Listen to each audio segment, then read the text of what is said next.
Thank you. Is the microphone on? You can hear me. Okay, thanks for being here after a wonderful last night yesterday, and thanks for having me here. Over the years as a student and later, I've seen amazing results coming out from this community. And yesterday, we also had a great celebration. So it's my honor to be speaking in front of people here and also meeting so many of you working on so many amazing, diverse topics. But with this, let me get to what we do in my group over the past couple of years, something that maybe I'm too excited for the 9 a.m. talk. So I apologize for that if I get too loud because, well, I don't drink, so, I'm not hangover. So if you leave, I'm not going to be offended. I know it's me problem that I'm too excited about the development here. So this is the work that I do with Martin Klisch, who is at the Technical University of Hamburg, Nikolai Miklin, who is a postdoc in his group, and my PhD students, Jan and Anna, and a postdoc in my group, Lucas Vieira. Okay, so now, probably you don't know what we mean here by quantum system quizzing because, well, that's a new thing that we came up for. And I will try in the first half of the talk to motivate you that we need some new techniques and methods in theory to certify quantum devices. And that's pretty much also the motivation of my talk. What you want to do as a classical user, you want to send classical instructions to a quantum device, get a classical outcome, and from this, you want to test the correct functioning of a quantum computer. Simple as that. That's the motivation of our work. And of course, we are not the first ones who do that. I mean, if you try to look at anybody who has a quantum cloud computer or has an experiment, they produce a bunch of numbers. And there are a lot of numbers out there. You can, for example, look at the roadmap of IBM, click one of these rectangles here, and what you will get will be certain error rates that gates have, and connectivity, and one thing or another. There will be many different numbers. You will be overwhelmed, and you will say, OK, let me just run my algorithm and see what will happen.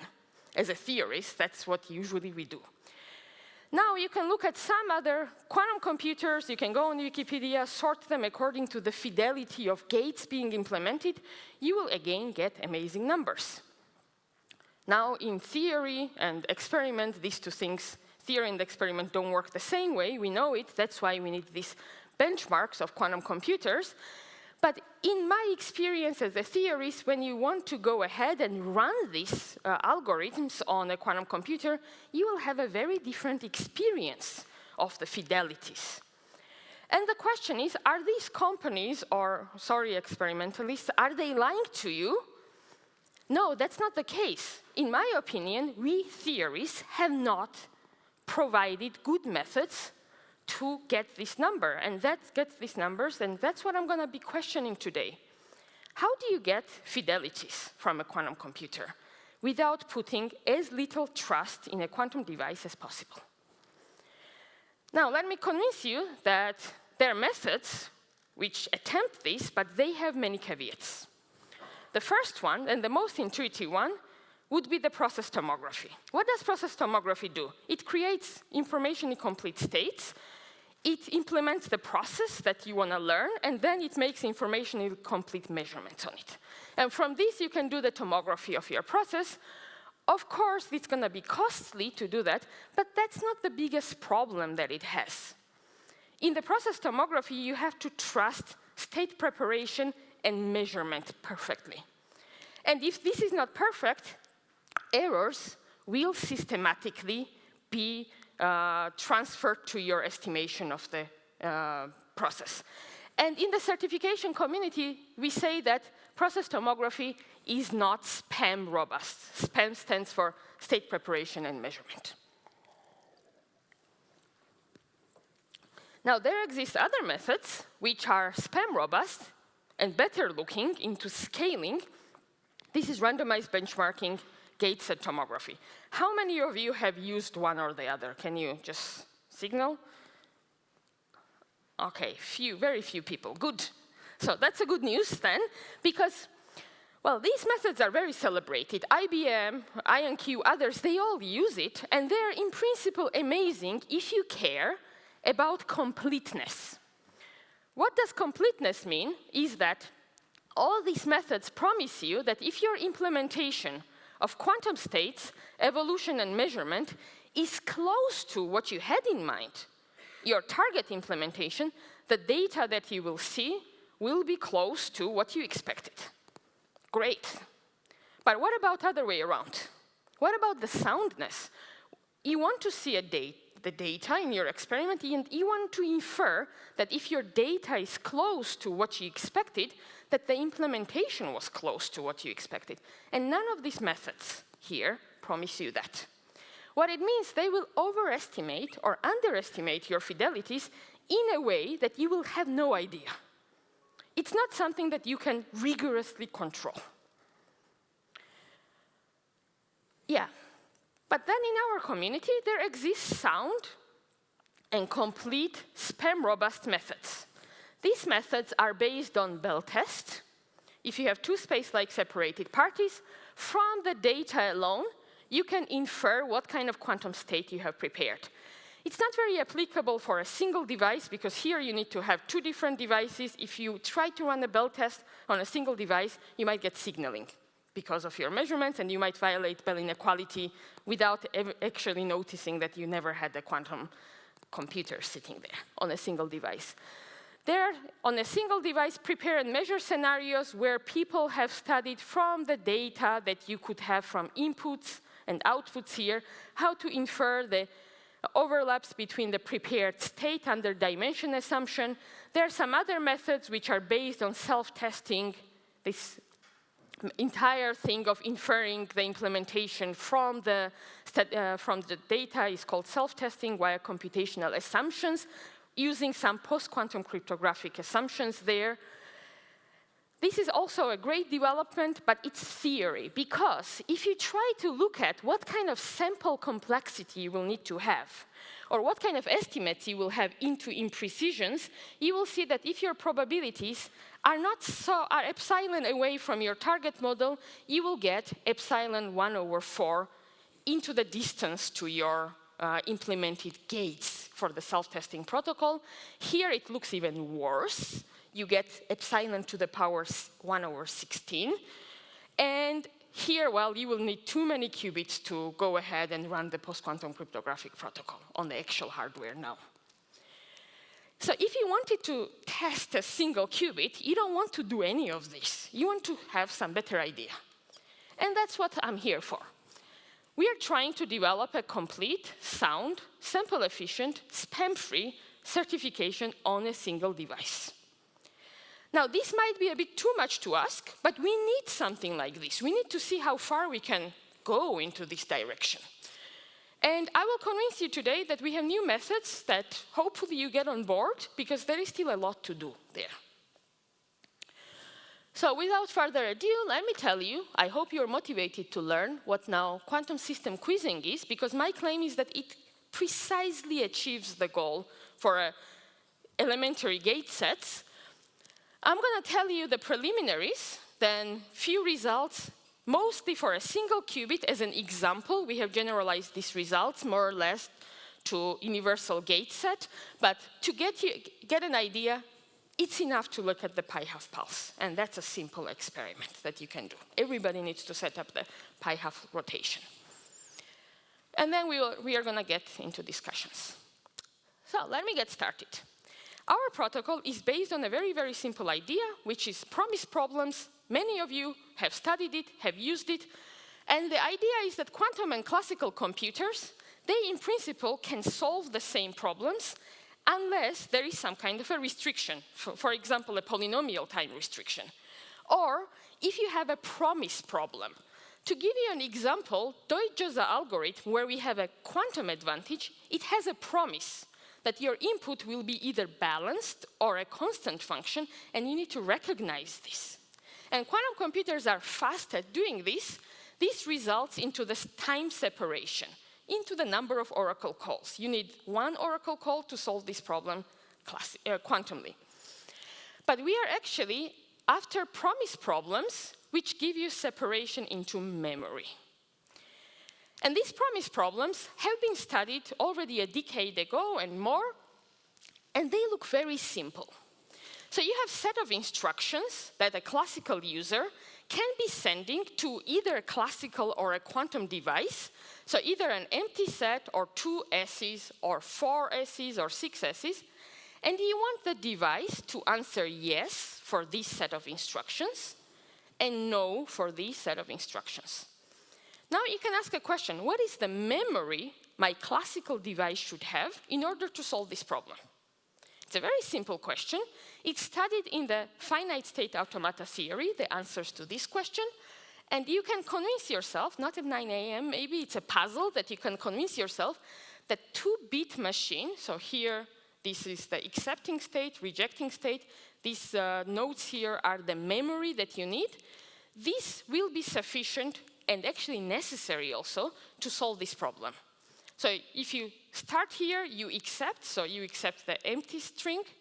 If you transition twice, you reject, so you are sitting here, you accept again, and you reject. You cannot find a smaller model. Quantum mechanically, we have an equator of the Bloch sphere, which solves this problem. You can have a qubit starting in plus, implement S twice, comes in the minus state, goes in plus again. Now, this dimension separation, you can make exponential, if you wish to, by changing promise problem. You can even make it infinite. There exist promise problems which need infinite dimensional classical system. In quantum mechanics, you can do it with a Q-treat.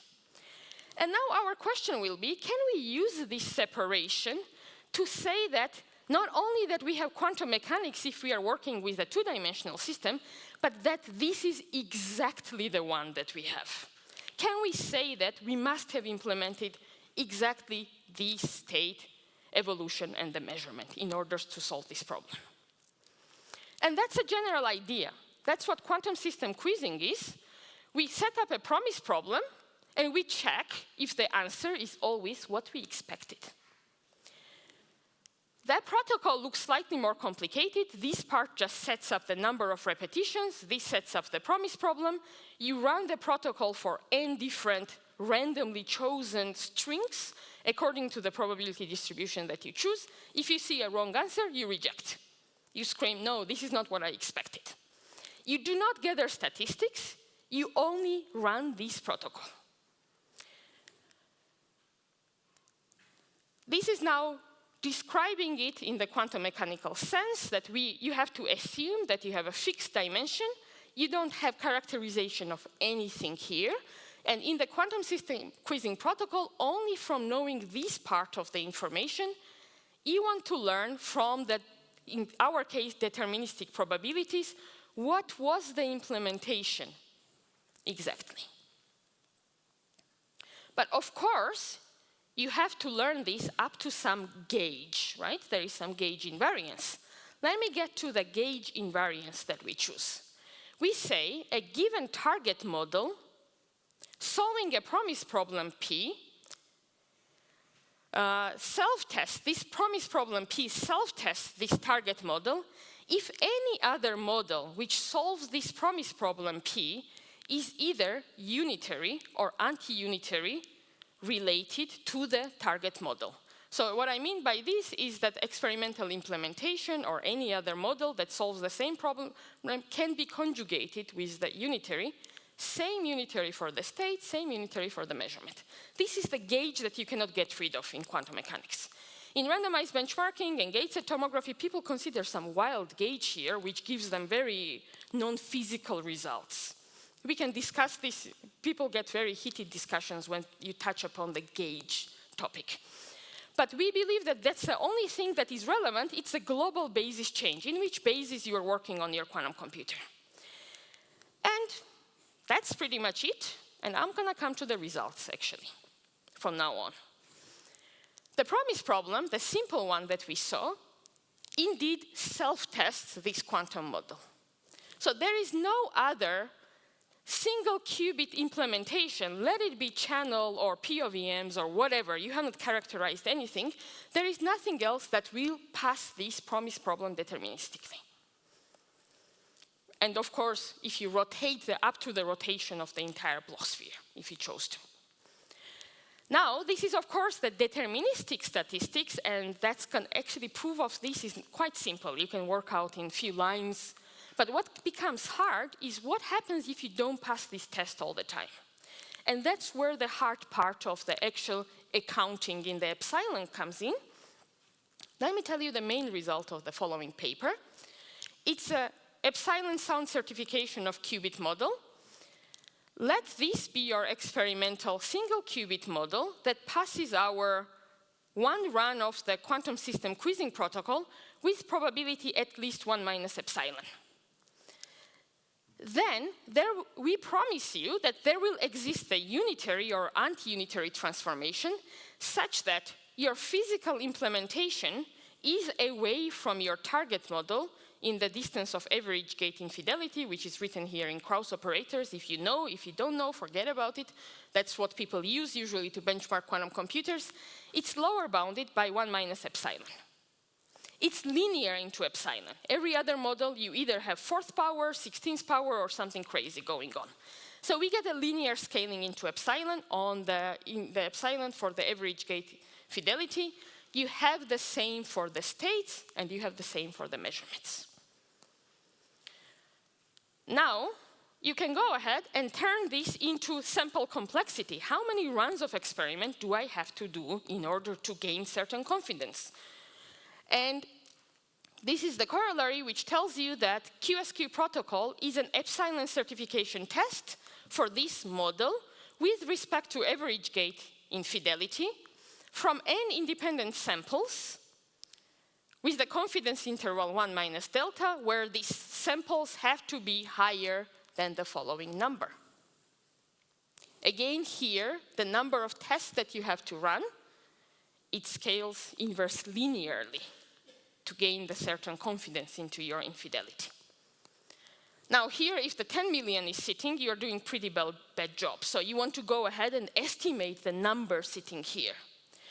For this, what you have to do, you have to go ahead and learn numerically. You have to run numerical experiments of many, many quantum different models.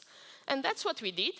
We sampled 5 million quantum models, and for each of them, so we sampled cross operators for this model and states and measurements.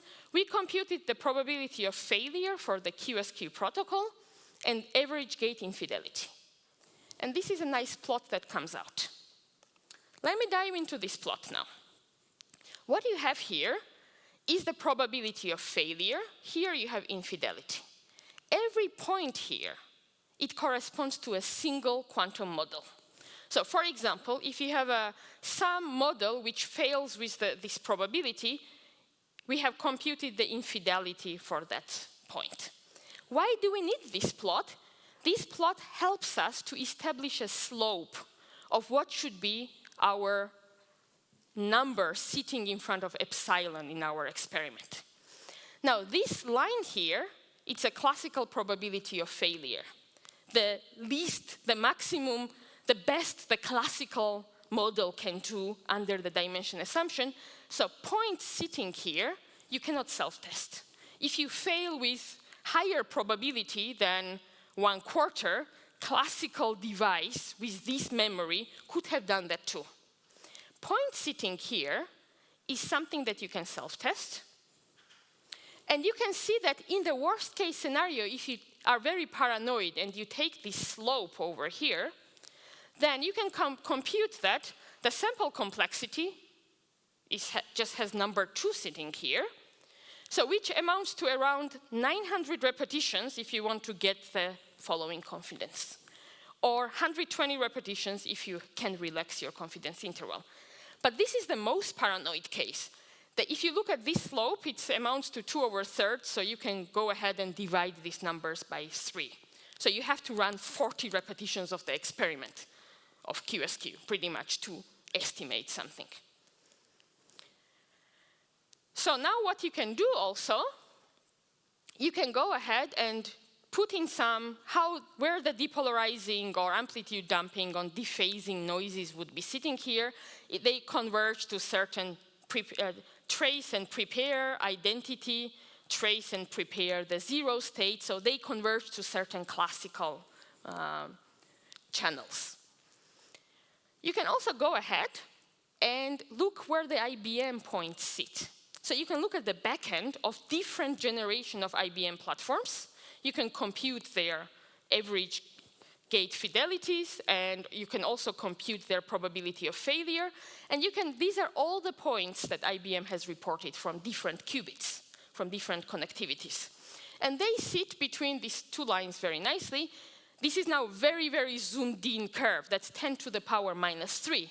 So they report that their points, at least their backend reports, are pretty good. There are some points that are sitting beyond the classical line, which you cannot self-test. Some of the qubits in the new devices, actually, multi-qubit for some of the qubits are pretty bad. So they give you very high probability of failure. But of course, it's interesting to run the actual experiment, and that's what we are doing at the moment on the IBM hardware. Now, this was all for single qubit, S-gate. You can go ahead and generalize results for other single qubits. You have to change single qubit gates. You have to change the promise problem, of course. Promise problems get now slightly more convoluted. You have S, S inverse, Hadamard, T-gate, buttons, presses, and these are the instructions. This is what you would expect. You can run the QSQ protocol, and you can learn that H is implementing a Hadamard gate, S is implementing the S rotation. So with the QSQ protocol, you can self-test single qubit gate set. Here, dimension that solves this problem, classical dimension, it's still a treat. It's a three-dimensional system, actually. You can make this separation grow larger if you make the promise problem more convoluted, but on an ISK device, you don't want to do that. Next result is entangling gates. Entangling gates are hard to self-test in general because you usually have some structure like this in your device, but in our case, we don't assume any connectivity. We only assume the overall dimension of our Hilbert space. So there is a challenge that you have to put in the tensor product structure. You have to learn the crosstalk between your qubits. You don't want to assume the crosstalk before you start the computation. And this is something that is harder to do, but you have to believe me in this, that there exists the QSQ protocol and the promise problem, which self-tests the CNOT gate under the dimension assumption 4. And putting everything together, you can show that there exist promise problems which self-test the universal gate set, initial state, and the measurement basis very nicely. You can now ask, how will the scaling happen? We don't have the robustness results yet. We are working on it, almost there. So we are, at the moment, running extensive numerics to check how the scaling works. But we, again, for the 2-qubit gates, we again see the linear scaling if you want to put the upper bound on the infidelity. So in the epsilon, we still have very nice linear dependence. This is a numerical result, again. We have to really rigorously check. It's not easy to do these proofs for arbitrary 2-qubit channels. You can imagine how nasty they get. But yeah, that brings to my summary. I hope I motivated you that we need to do sound certification. If not, I'm going to quickly jump to this slide, and I'm going to show you what happens if you use randomized benchmarking versus QSQ. What I have plotted here, these are multiple experiments, again, multiple models. On this line, I have randomized benchmarking fidelity, what randomized benchmarking fidelity gives you, subtracted from the actual fidelity. On this line, I have the actual fidelity minus the QSQ fidelity. What you notice is that these points always sit in the positive cone for our case.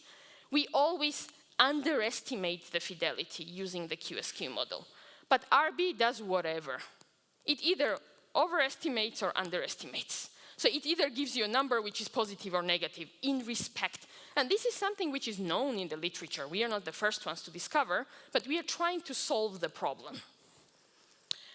Yeah, so now I hope you are more convinced that you need the sound certification methods. And I tried to show you that you can do this using quantum system quizzing. We are okay to get criticism, like experiment hasn't been started yet. We have theory being developed at the moment, so we are happy to discuss these points and for you to pinpoint that, no, what you are doing is maybe nonsense. We can improve this together. So I'm happy to be here to have this discussion for what we need to do better certification of quantum devices. We need to worry about soundness. We need to worry about scaling in the sample complexity and imprecisions. And we have soundness proofs for the single-qubit gates, but then we don't have the soundness proofs for multi-qubit gates yet. That's something yet to come. And that brings me to my outlook. We are doing some experimental validations now on the IBM devices, on ion traps, also in Mainz, right around Darmstadt. And yeah, we need the general proofs for universality for the universal gate sets. And one thing that we are working in parallel, because our quizzes very much look like you are implementing the normal experiment algorithm, we are integrating these quizzes as a sub-questions in a quantum computer. Whenever you run the algorithm, instead of maybe running the algorithm, you go ahead and quiz some of the qubits without quantum computer knowing it. And we have some other developments, how to turn the characterization, how to get the characterization of quantum devices, not only to get yes-no answers, but actually to learn what is the noise. And with this, I want to thank my group. So this is our growing group in Darmstadt. This is Lukas, Anna, and Jan, and Martin, and Nikolai, who helped a lot to develop all these techniques. And tune yourself for more quantum system quizzes coming from us, and hope you get on board. And I welcome the questions. Thank you very much.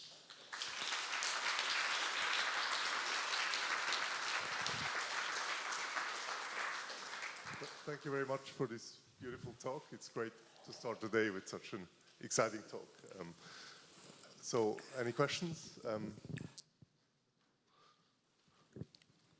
Perhaps I can start with a question. So, at the very beginning, when you talked about the exponents in self-testing, do you know what is known in terms of optimality of these constants? Is it just an artifact of the proof, or? Yeah, no, it's not an artifact of the proof. So you get a square. Every time you estimate the probabilities, you get epsilon square. That's the first square that you get in. But once you have self-tested that you have a Bell state, on top of that, you have to self-test the unitary on one of the sides. And that's extra square comes in from there, because you have to estimate the probabilities there. So it's actually, if you want to do it that way, and that's the only rigorous way, in my opinion, to use self-testing, for the local gates, you'll have epsilon to the power 4. Mm-hmm. You cannot get around with that. And if you add a dimension assumption in the self-testing, does something change, or is it the same? If you add the dimension assumption into two space-like separated, I don't know actually what happens there. Then you don't have to worry about space-like separation, and then you come back to somehow something in between. But that's interesting, yeah. Yes. Thank you. More questions?